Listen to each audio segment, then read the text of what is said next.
आदाब, जय भीम।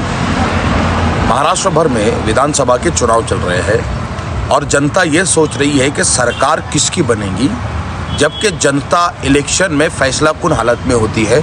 जनता जिसकी चाहेगी उसकी सरकार बनेगी। जनता अगर इस ख्याल में बैठी है कि मीडिया रिपोर्ट्स बताएगी, मीडिया हवा बताएगी और फिर हम उन रिपोर्ट और उन हवाओं के साथ चलेंगे और वोट देंगे, तो मैं आपको ये बताता चलूँ, मीडिया आपको मैनिपुलेट करेगा और आपका वोट मैनिपुलेट करेगा, क्योंकि मीडिया वोट मैनिपुलेट करने के लिए पेड होता है। तो आप लोगों से इतना कहना चाहूँगा कि आप जिसके तरफ जाएंगे उसी की हवा बनेगी। महाराष्ट्र में चुनाव चल रहे हैं। महाराष्ट्र के मुसलमान इन दिनों सोच में है कि वोट किसको देना चाहिए। महाराष्ट्र के मुसलमानों पर, या ये कहूँ कि राज्य के मुसलमानों पर एक इल्ज़ाम ये है कि ये कांग्रेस का वोट बैंक है। तो मैं आपसे कहता हूँ कि हम कब तक उस कांग्रेस के साथ जाएंगे जिसकी मानसिकता, विचारधारा और काम करने का तरीका बीजेपी वाला हो चुका है। इसके अलावा भी महाराष्ट्र में अगर हम बात करें तो कम से कम 32 से 36 विधानसभा क्षेत्र ऐसे हैं जहां पर कांग्रेस है भी नहीं, जहां पर कांग्रेस लड़ भी नहीं रही है। फिर वहां का मुसलमान किसको वोट देगा? उन 32 से 36 जो है तो सीटों पर शिवसेना के दो धड़े आपस में लड़ रहे हैं। क्या मुसलमान उस शिवसेना के साथ जाएगा जो बाबरी गिराने का फख्र करती है? क्या मुसलमान उस शिवसेना के साथ जाएगा जो औरंगजेब के नाम पर बने शहरों के नाम बदलने पर फख्र करती है? या मुसलमान उस विचारधारा के साथ जाएगा जो औरंगजेब की मज़ार पर जाकर दंगे ख़त्म कराने का काम करती है?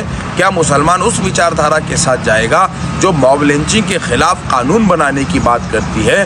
क्या मुसलमान उस विचारधारा के साथ जाएगा जो सबको साथ लेकर चलने की बात करती है? या मुसलमान नफरतबाजों के साथ जाएगा?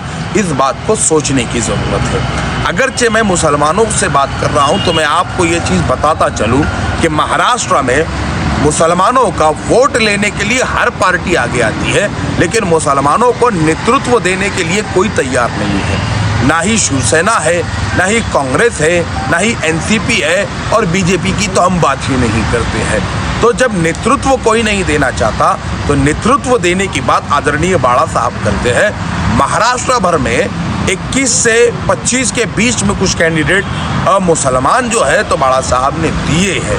अब आप लोगों का ये फ़र्ज़ बनता है, मैं जानता हूँ हो सकता है आपके एरिया में मुस्लिम कैंडिडेट ना हो, बौद्ध हो, एससी हो, एसटी हो, ओबीसी हो, लिंगायत हो, दूसरे समाज का हो, तो आप अगर चाहते हैं कि आपके अपने समाज के कैंडिडेट चुनकर विधानसभा में जाए तो आपको ये चाहिए कि अपने क्षेत्र में वंचित बहुजन आघाड़ी का जो उम्मीदवार है, चाहे वो जिस भी समाज से आता है, उसकी निशानी अगर गैस सिलेंडर है, उसकी पार्टी अगर वंचित बहुजन आघाड़ी है, तो आप उसको वोट दें। क्योंकि जब आप दूसरे समाजों को वोट देंगे तो दूसरा समाज आपके कैंडिडेट्स को वोट देगा। और सिंपल गणित यही है कि आपके वोट से आपका कैंडिडेट तो चुनकर ही आएगा, लेकिन जहां पर मुस्लिम क़यादत करने के लिए कैंडिडेट खड़े हैं वो इन दलित, बौद्ध, आदिवासी और उन अलग अलग समाजों के वोटों से वो भी चुनकर आएंगे, जिसके वजह से सबसे पहले तो इस महाराष्ट्र को संविधानवादी और भाईचारे वाली विचारधारा की एक सरकार मिलेगी, और जो है तो मुसलमानों का नेतृत्व भी बढ़ेगा और इस महाराष्ट्र की तरक्कियों की तरफ हम जाएंगे। मैं आप तमाम से इतना कहता हूं कि इस बारे में सोचिएगा ज़रूर कि जब 20 तारीख को हम वोट देने जाए तो हमको जाना किसके साथ है। बस जाते जाते इतना कहना चाहूँगा कि याद रखिए, गैस सिलेंडर की निशानी है, एकता की निशानी है, अखंडता की निशानी है, तरक्कियों की निशानी है, सेफ्टी की निशानी है, सरकारी योजनाओं की निशानी है। गैस सिलेंडर सिर्फ और सिर्फ एक निशानी नहीं, गैस सिलेंडर काम का नाम है। और वंचित बहुजन आघाड़ी ये जनता की पार्टी है।